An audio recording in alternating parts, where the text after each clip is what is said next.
recorded. All right, so the general idea of this, I believe, is that some of you or work for organizations or whatnot that are interested in using or knowing more about this model.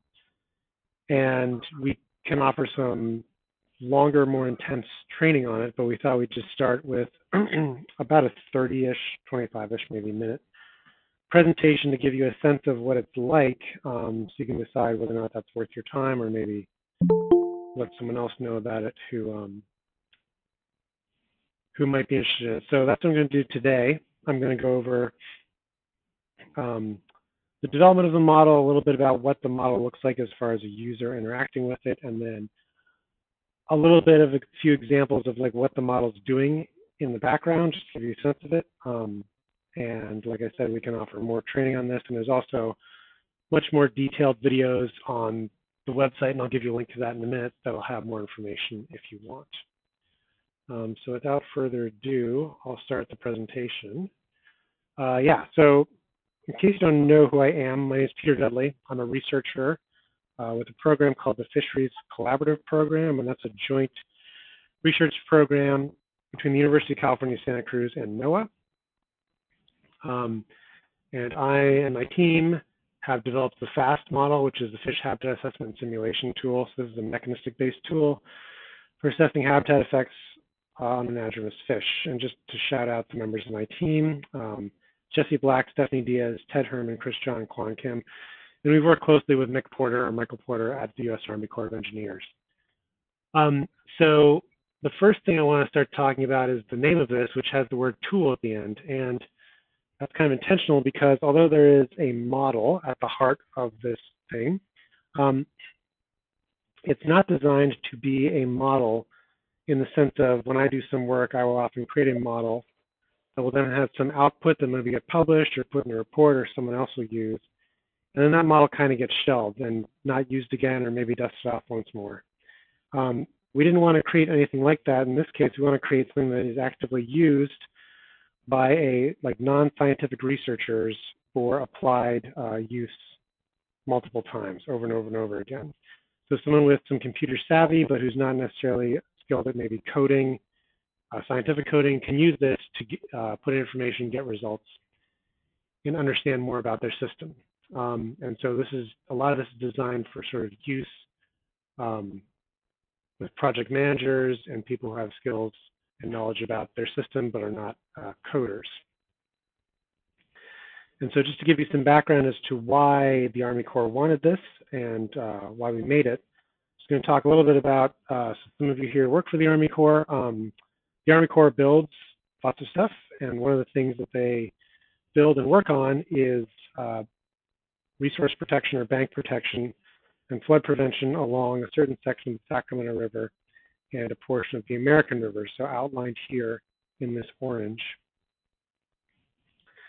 And so if you were to go along that river, what they're often interested in doing is protecting resources that are near the river from flood and erosion. So things like houses, farm fields, other things, golf courses here in this image, other things like that.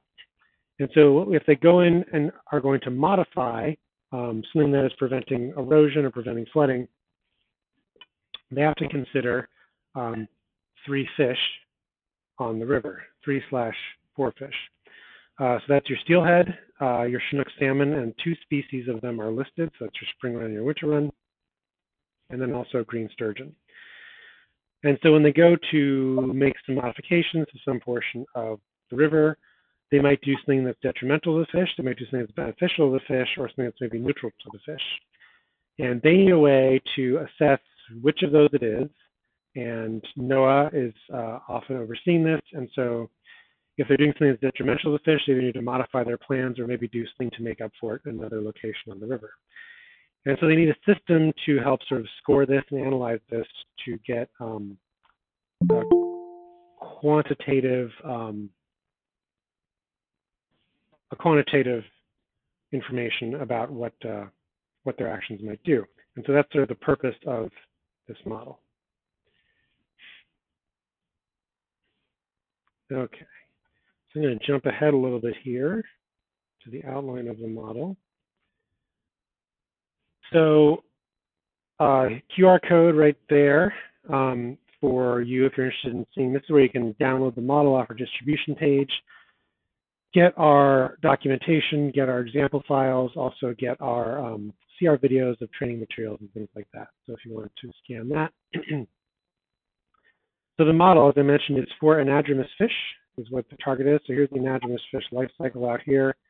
That's your spawning, your incubation, juvenile rearing, juvenile out migration, adults hang out in the ocean and grow, and then adults migrate back up to spawn. Currently, under the initial funding from the Army Corps, because there's not much spawning in those sections I pointed out earlier, we just built the model for adult migration, juvenile rearing, and juvenile out migration. California Department of Fish and Wildlife has given us some funding to do the salmonid portion of spawning and incubation. And so we're actively developing that now. Yeah, and so we're going to talk a little bit about the model overall and the reasons for it, and then I'll go into a little bit of detail about the mechanisms that the model simulates to do the juvenile rearing part, and I'll skip the juvenile migration and adult migration part. You can see videos on that on the website, or we'll talk more about that during training if you're interested in more training. All right, so the general thoughts about the model or the tool. So it has to be useful for parties, and so we're just going to define parties here real fast. So the goal is it should be useful for anyone who's like doing habitat modification, so that would be like maybe Army Corps in this case, someone who's overseeing that habitat modification, maybe like NOAA, or someone who is interested in the habitat modification, so maybe some like NGO or other organization that might have some thoughts about it. So all those people, hopefully, it is useful to, and what do we mean by useful? So the first thing for useful is we want to have sort of minimal complicated statistics. And so what I mean by that is it's actually going to be a sort of simulation-based model. So the core of it is what's called an agent-based model, sometimes called an individual-based model. And so I wanted to just talk a little bit about that to get you to think about it. So frequently you've probably seen some models, maybe on even the Sacramento River, things like that, that are models that are built up with a series of sort of interacting, interlinked things that then result in sort of some outputs from various portions of the river. So it might be like survival through certain reaches is modified by flow and things like that. And there's various statistical relationships about those. That's not the structure of this model at all. So you should think about this model more as a series of behavioral or physiological rules that fish are then put into a system that represents some portion of your river during some day, and the fish are then simulated to move through it. So it looks something like this if you visualize it. So fish are sort of plopped down the river, they make decisions about where to go, they grow, they die, they out-migrate, things like that. And then all those individual actions are summed up into outputs that the user can then use to analyze the system. Getting a little bit of feedback, so can everyone just make sure they're muted? All right, so the next thing is we have, to make it useful, is we have to have a graphical user interface. We don't want people, just one second. Okay, we don't want people to have to type in command line things or stuff like that. And so we want to have a point and click graphical user interface. So I'm going to show you a little video that sort of previews what that looks like and if you were to use it. So you open up your installed version of it, you get your splash screen that lets you know it's opening, and it's going to pop up an interface that's based on a stripped down version of QGIS. So if you also use ArcGIS, this might look familiar. You have a file structure thing there. You have a layers area where you'll see some layers loaded in a minute. You have your map zone, which will show you the spatial inputs you use. Some loading functions on the left there. Across the top, you have the editing functions for shapefiles once those become available. And then on the right, you have the FHAST-specific plugins that do the different FHAST stuff. Those are also at the top. If you want to open a file, you just open a QGIS project, and those are specifically formatted in a certain way that they then become FAST projects effectively. The way that's done is by a series of groups, and once you load a file under each group, the system then knows which file to use in the running of the program. Some of these are designed to not be used or not be changed very often by users. So for example, we have a fish parameter file right here. That's going to show you the physiological and behavioral parameters for each fish. So we see Chinook green sturgeon, steelhead. And so a user probably wouldn't change these very much if they're simulating Chinook green sturgeon and steelhead. An advanced user might want to make their own set of parameters, say for example for white sturgeon, and put them in there, and then they could modify this file to do that. But most users, if they're just using those three species, will not do that. Other input files are designed to be modified very often. So for example, the fish population input file. Here we could have a user doing a run of 20,000 fish. Maybe the user wants to change it to 10,000 fish, and they would make modifications like that. Also the date, time, distribution of the fish as they come in. Users can modify those. They can also modify the environmental input file, which is your hydrograph, temperature, turbidity, things like that. These are either real hydrographs you input, or they can be synthetic ones that are made, like this one here is based on a normal distribution of flow, where I'm just changing the average flow in the system. You can also then go in and modify your files, your spatial files. So here's an example of a cover file that dictates what the cover is. I just modified it to add in some more woody debris. You can do that directly in the user interface. The user interface also has things like the center line, the top point. You can also see other stuff like your cover, your tree canopy, and also some examples of your flow depth and velocity rasters you might have here. That'll come up here in a second like that. So you can look at all those and make sure they're in the correct spot.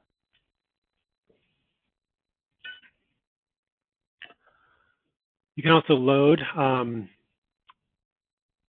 files. So here is an example where I'm going to construct a new run. I'm going to start populating it with various files. So I'm going to pick a cover file here initially. I guess I'll pick a grid centerline file.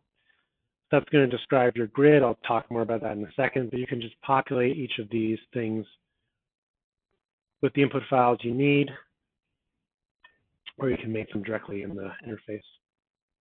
But this is an example of something where you can populate stuff, and once you populate it, it'll open them and put them all in the correct places and give you blank spots for you to add in more things as you need. And there's lots of other ways to open and use them. Once you've got your file up, you can hit play, go to the place you want to save your outputs from, save it, click OK, and then it'll start running and give you this little terminal which just tracks your run, prints outputs, warnings, things like that. That might be useful for you and gives you the progress of it. So that's generally what the user interface looks like. Again, kind of like any kind of GIS interface you might have worked with. And everything you do in the model can be done through sort of point and click in there. No need for a command line.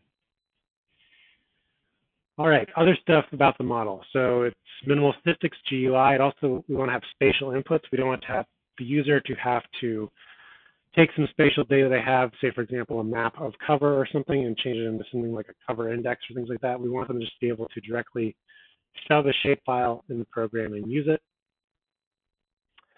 It's designed to produce A/B comparisons, so comparisons from like before, after modifications, and it should have actionable results. And so what I mean by that is we also want the users to be able to use it without doing coding, but then it's going to produce a bunch of data. And it puts those all in an output file, and you can go into various shape files, various CSV files, and get all that data. We also want to print out some stuff for users if they don't want to have to do that. So these are just summary reports. And what these look like is effectively 3 reports. It's just a little video previewing one of them, which gives you a table at the top with some summary statistics, gives you some maps about the, in this case, the predator use, mortality risk for some juvenile Chinook you put in the system, the number of fish rearing in the system as time goes on, some growth information about the system, various growth trajectories over time, growth rates, things like that, mortality causes, and then at the bottom it just prints out all the inputs you put in so you can make sure your run was what you intended it to be.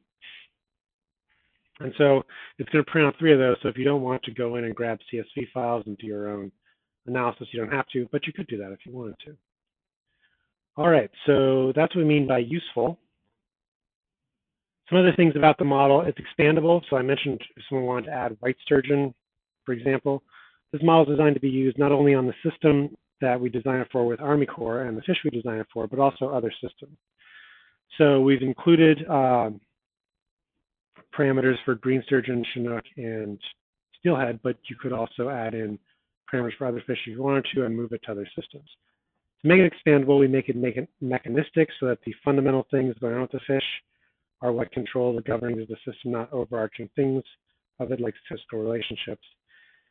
And we also have a consistent framework for the fish. So between sturgeon and Chinook, they do different things in the model, but the framework as to the way those things are implemented is consistent.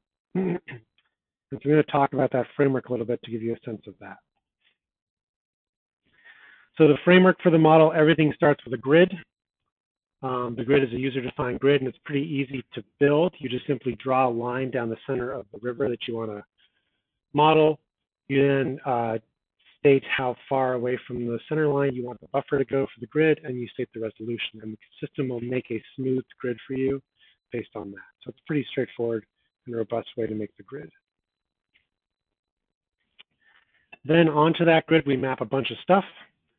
So some of these are uniform across the grid. Some of them vary across the grid. So we have photo period, habitat, temperature, turbidity, food, shade, depth and velocity at any point in the grid, and presence of predators. All these change daily. The model has a daily time step. And so I'm just going to talk about one of these real fast to give you an example, which is like habitat. So one of the things the model asks for you is to have a shapefile that dictates what sort of the habitat is over the area you're simulating. And what it's going to do is it's going to grab from those shapes the 6 categories you have to populate. So for example, this one, or sorry, the 6 categories you have to populate are vegetation, wood, and then 4 categories that deal with what the substrate material is, which is fine, gravel, cobble, or rock. The user puts in sort of what percentage of that area is covered by each of these things, and then the model will automatically take that shapefile and map it onto the grid. And we can discuss more about how you might get some of those. The other stuff that maps on the grid, I'm not going to go through this stuff because it's just a preview. One thing I will mention, as I'm going to mention later on, we're going to calibrate one thing having to do with predators on the grid. So I'll talk about that in a second. So take all those things, throw them onto a grid. You get a grid with lots of information on it.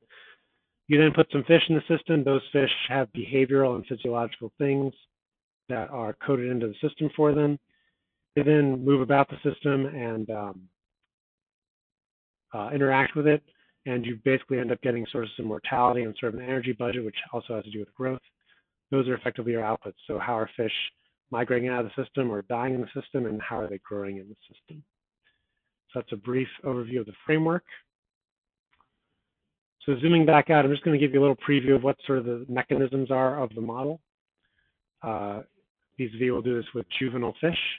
So if you're juvenile fish, you're kind of doing 2 things on the river. You're not dying and you're trying to grow.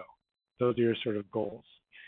And so what the juvenile fish do is each day they pick a cell. Maybe they stay in the same cell or maybe they move cells. But they pick a cell they think gives them the best probability of trading off between increasing growth and decreasing their chances of dying. The one way they can die from predators, so I'm going to talk about our predator field real fast. So predators are explicitly modeled in our model. It's one of the things that differentiates it from older models of a similar type. They're modeled based on a habitat rating that has to do with predators. This has to do with information that you just saw that the user has to input into the system. So for example, predators are distributed based on velocity, depth, cobble, vegetation, woody debris, and shade. And so that maps out on the system where is better or worse for predators to go, where they'd want to go. There's then other things that relate to your mortality risk that can mitigate that or make it worse. So for example, you see here some zones where there's a high predator rating. Some zones with a high predator rating, like here in this dark color, there's a high mortality risk. And then some other zones where there's a high predator rating, there's actually a lower mortality risk. Because some other things can reduce it, like cover and things like that. I'm going to zoom in here real fast on mortality risk, talk about one thing, because I'll reference it later. The way we model your chances of hitting a predator is basically by doing this kind of geometric analogy where each cell here shown in blue has some number of predators in it, shown here in red. Those are distributed based on the predator habitat rating I just mentioned. Whether or not a fish encounters them in a day is based on what area those predators occupy over that cell. And so to get that area, what we've actually done is taken some information on how the relative activity levels of predators versus temperature. And so we can see that that changes over from basically 10 degrees Celsius up to 30 degrees Celsius. But we don't know how to actually quantify the total amount of area those predators take. So we end up calibrating two things in our system, which is the basal level of area and how that area responds to temperature. So this RT here represents this graph right here. And so we'll talk about how we calibrate those two things later on.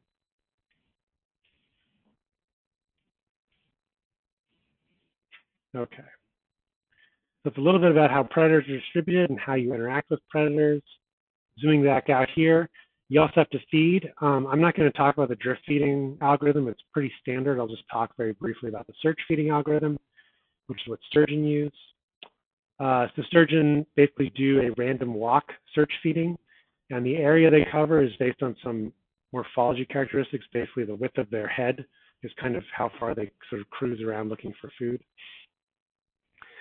They have a foraging speed down here, and we use an equation that some smart math person has calculated, which is how much area a random walk covering a certain cell size would use over a certain amount of time. We then use that to get the total area over which the sturgeon looks for food, and that's how much food they intake.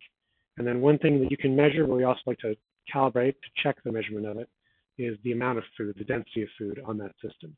And we're going to actually do the same thing with the drift feeding, look at the density of food there. So yeah, so then the fish, avoids the predators, doesn't starve, avoids stranding, moves about, eating food, makes decisions, hopping from day to day until it either out-migrates to the river because it's forced out because there's no good habitat zone, or it gets big enough, or the photo period is correct, or the velocity causes it to out-migrate, or it dies. And so I'm going to talk a little bit about, we're getting close to the end here, but I'm going to talk a little bit about some of those calibrations I mentioned earlier and how this thing looks like it performs on the actual system. So here's our system again. We're going to talk about some data for all three of these fish, steelhead, chinook, and green sturgeon. We're going to talk about it on a section of the Sacramento that goes from the Feather River to the confluence of the American River, and then also this lower section of the American River here. All right. So the first thing I'll talk about is survival. So this is survival for juvenile chinook and steelhead. So you see field survivals in the x-axis on the bottom, modeled survivals in the y-axis on the left there. There's a one-to-one line drawn out here, so that's where field survival would perfectly match modeled survival. Chinook is given in gray, steelhead's given in blue. Lots more chinook data than steelhead. You can see and so this is the information we would use to help calibrate that predator area thing I showed you earlier. So you can see here we have the data. It surrounds the one-to-one line. There's probably a little bit more of a slope in this, but it's sort of highly variable data here. So we're in the right ballpark for survival for the juveniles. Salmonids looks like. I'm going to go over here to juvenile growth. There's actually, sorry, that previous data was all published data. There's actually no published data on juvenile green sturgeon survival in the river. There is, however, telemetry data for 20-centimeter green sturgeon. And so we took this telemetry data and just did a sort of really minimalist survival estimate of how many fish sort of make it through this section of the river, and then simulated that with FHAST. So orange is field data, black is the FHAST data, and there's survival in the section of the river that we are actually modeling. And because there's so little data there, I actually just grabbed a bunch of other sections of the river higher up to show those. In general, this is not actually calibrated at all. It's just straight up from using the salmonid calibration, how the juvenile green sturgeon look, and they match pretty well. They're in the sort of zone of what we see as survival through the reach. So we're pretty content with that. And then growth. So field is in orange, field is in orange, modeled is in black. So for Chinook salmon, migrating through the system, we have 2 data points seen here in orange, and our modeled Chinook sort of bookend those, are fairly close. Green sturgeon, we have 1 average estimate of growth through the river system, and our models sort of surround those, so we're pretty content with that. And then steelhead, we have a modeled fit for fish on the American River. And so we took 2 lengths of those, 7 and 5 centimeters, and ran some simulations with those. We kind of go a little bit high for 7 centimeters, a little bit low for 5 centimeters. We're pretty close, so we're content with that. So how does this all look? One nice thing about it is the calibrations of the basal area for Chinook salmon immediately just produced good calibrations for green sturgeon. So that's very nice. Shows the model sort of is having good relations between those 2 different types of fish. Also, the benthic concentration, people have measured that around this system. And we just took the measurement data and put it in there as our initial calibration, but it performed so well, we just left it as that. So the model didn't even really need to be calibrated there, which is nice. The drift concentration for Chinook, we had some data for the times these models were run. The calibration, we did move it a little bit, but it is actually very close to what people measured. And the American River, there is some data on benthic drift there, but we didn't have any for around the times that those simulations or those field data were taken. So we weren't really sure what to use, so we just calibrated it based on it. It's lower than the Sacramento River, which you'd expect this. It's just much less food inputs on the American River. Yeah, so those are the calibrations. So that's sort of the end. Just to give you some concluding remarks here. We think we have a useful tool here. It was developed with Army Corps and NOAA, sort of an iterative user-driven process. We're hoping for increasing adoption of the tool. And we're still not done making useful stuff. So as I mentioned, we have funding to do the salmon spawning thing. We're pursuing funding now to get some sort of temperature heterogeneity tools using tides, also to increase the speed of it by using a different programming language. And hoping to get some funding to incorporate some climate change libraries into this so the users can sort of look at these restorations as they might interact with climate change. Again, here's the QR code if you'd like to scan to download the model, get the training information, get the documentation, and example files. And I'm happy to take any questions people might have about it. Thank you.